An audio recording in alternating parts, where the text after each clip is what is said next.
Saint-Guilhem, c'est le nom effectivement de cette maison. C'est un ancien domaine viticole depuis 1800 et des lustres. Et quand nous l'avons trouvé, nous, dans les années 80, c'était à l'abandon depuis quelques années. On est reparti à zéro. On a repenté de la vigne et on a retapé toute la bâtisse. Voilà.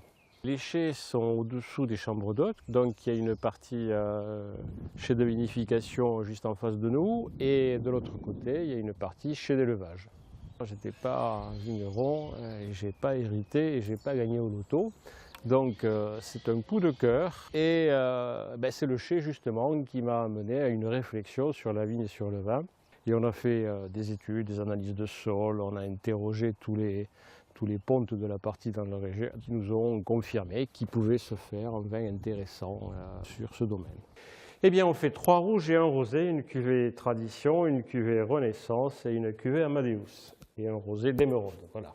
Mon premier métier, c'était instituteur, donc il y a des choses qui ressortent et ça me permet de faire partager ma passion. Parce que si vous voulez, on a fait tout ça parce qu'on est tombé amoureux du domaine, que le domaine se prête, si vous voulez, à la vigne et aux chambres d'hôtes, puisqu'il y a beaucoup d'espace et que cet espace est ainsi employé et que nous faisons partager bien gentiment nos passions, voilà, et ce domaine.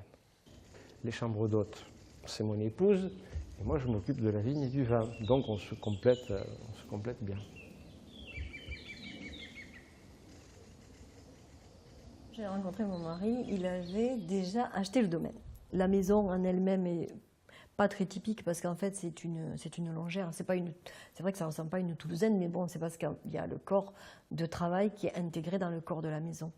C'est une grande longère, quoi. Alors, cette pièce, donc, c'est l'ancienne chapelle du domaine de Saint-Guilhem. Les précédents propriétaires, donc, étaient la famille Hubert de Fraisse. Ils avaient été anoblis et c'était une famille qui était très croyante. Et donc, quand ils ont construit cette maison au début des années 1800, ils ont intégré une chapelle dans le domaine. Voilà, donc tous les matins, ce n'est pas l'office, mais c'est les petits déjeuners. Le confessionnal que vous avez derrière vous, parce qu'en fait c'était le confessionnal, vous avez la grille du confessionnal là, qui donnait sur la chambre du curé, qui était, on ne sait pas pourquoi, la chambre la plus belle, la plus vaste, puisque les 3 autres chambres là-bas de l'autre côté, donc, qui étaient des chambres qui communiquaient les unes aux autres. En fait, il y avait une porte au début, une porte au bout, et elles communiquaient les chambres. C'était les chambres des ouvriers. Il y avait une petite cuisine en contrebas, et donc ils préparaient leur repas en bas, quoi, en fait, à l'époque. Et ils logeaient dans les chambres là. Premièrement, le domaine est tellement beau que, bon, moi je suis une fille de paysan, donc je me sens très bien ici. Je n'aimerais pas tellement vivre en ville et vivre une autre expérience. Donc c'est déjà ça, je suis dans mon cadre. J'aime beaucoup ce cadre. Après, bon, c'est vrai que j'ai toujours été habituée à voir du monde et c'est très agréable parce que, bon, beaucoup de gens me disent « mais vous êtes très isolée ici ». Je dis « non, pas tellement finalement parce qu'on ressent tellement de monde avec le vin et les chambres d'hôtes que finalement on n'est pas isolé ». C'est vrai que réellement on est isolé, mais on ne l'est pas, quoi.